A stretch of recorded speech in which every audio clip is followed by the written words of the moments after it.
Hi, I'm Simon Jones, here with a preview for Potential Gamer of Just Cause 2, the demo of which just came out for Xbox 360, PS3 and PC.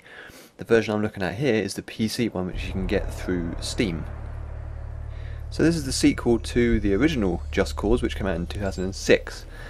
This is the much hyped return to a character that I doubt anyone actually remembers, and they've kind of taken the open world destructive gameplay of the first one and sort of turned it up to 11.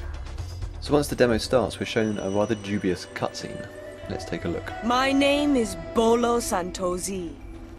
I am the leader of the revolutionary army known as the Reapers.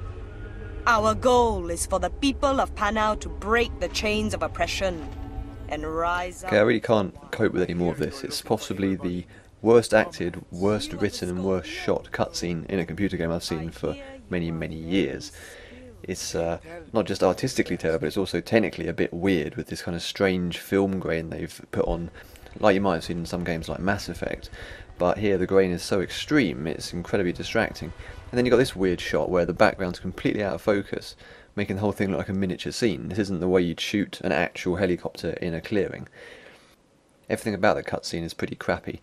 In the demo, it's pretty minimal. You just get this little thing and then you're straight into the gameplay. If the full game has a lot more cutscenes trying to tell this story, then it could quite easily become annoying. Just Cause 2 isn't a game that needs or wants story, let alone a really bad story. So let's look at what the game is actually about. You're dropped into this environment here. First off, you'll notice the motion blur, which is slightly over the top and a bit annoying. Slightly over the top is generally a good way to describe the game. The second thing you notice is the really, really nice view down from where you're starting off here. What's great about the game is that that's not just a backdrop. You can actually go down there, explore everything that you can see.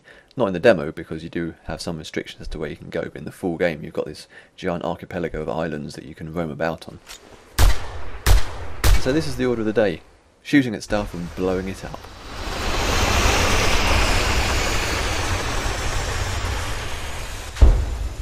Most of Just Cause 2 seems to be about doing this, so it's good that the actual explosions and blowing stuff up is so much fun.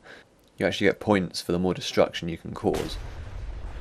This may be something to do with destabilising rival factions and stuff, if they're trying to give it some sort of narrative, but really it's unnecessary. Basically you're going around shooting at stuff until it blows up in your face.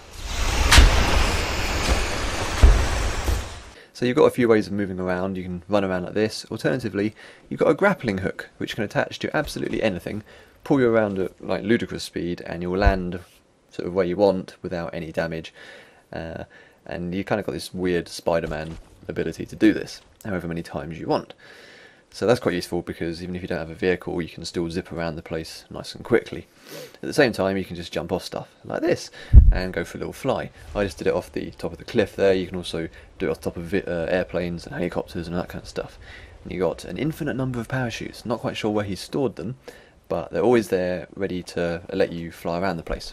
You can get a nice view of what's going on down below. You can see some vehicles. We'll go and see what you can do with the vehicles in just a second. So yeah, the combination of the grappling hook and the parachute give you a lot of freedom in terms of movement.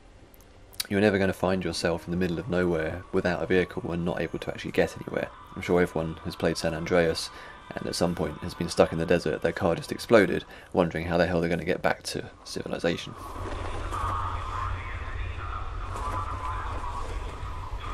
So let's take a look at the cars. Again, grappling hook onto the roof, as you do. And we've now rather terrified the poor driver of this vehicle, who was just going about his business, maybe going to do some shopping on Saturday morning. Not the most slick takeover. It would have been better if I hadn't crashed into some giant boulders.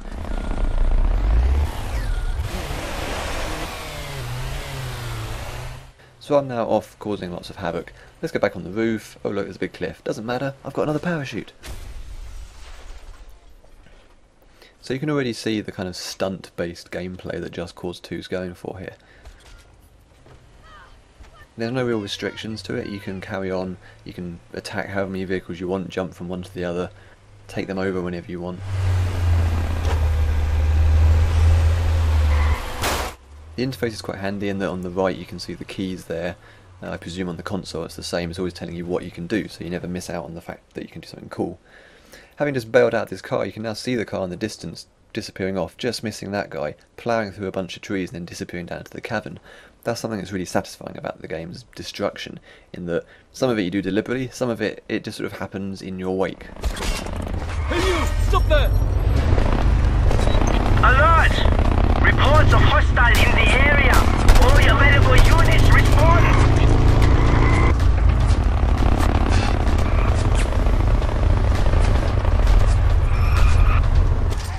If this looks kind of superficially familiar, that's because it's basically the Grand Theft Auto gameplay that everyone ends up playing, which is just driving around the city causing havoc, but expanded out to the entire game. There's no kind of pretense of creating a completely convincing living world. There's no sort of realism getting in the way of having fun. It's just you, bunch of vehicles, crazy grappling hook and parachutes, diving around, shooting stuff and going generally crazy, with absolutely no regard for anything in terms of reality.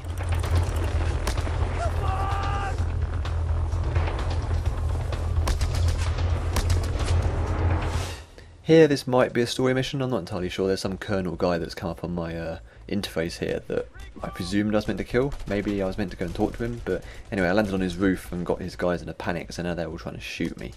So now it's up to me to take them all out in whatever crazy manner I like. I should point out here that I'm not actually very good at this game. It was only the second time I played the demo, so don't take this as all you can do. It's very much a game that the more you explore it, the more crazy havoc you can cause. I think the main thing about Just Cause 2 for me is that although the technology is fantastic and it's all very sort of slickly put together and everything's very intuitive in how you move around and interact with vehicles and characters and guns and all that kind of stuff, but it's all wrapped around this very, very old game design. It feels like something from the 1990s almost, both in its kind of design and its attitude towards characters and story and all that kind of stuff. If you're someone that's interested in the way those aspects of gaming have developed over the last 10 years, then you're not going to find anything of interest in Just Cause 2. But having said that, it's great fun, and if you just want some anarchic, crazy stuff going on, then it's probably going to be good. The game's out end of March, so if you like the look of this, then you can pick it up then. Cheers.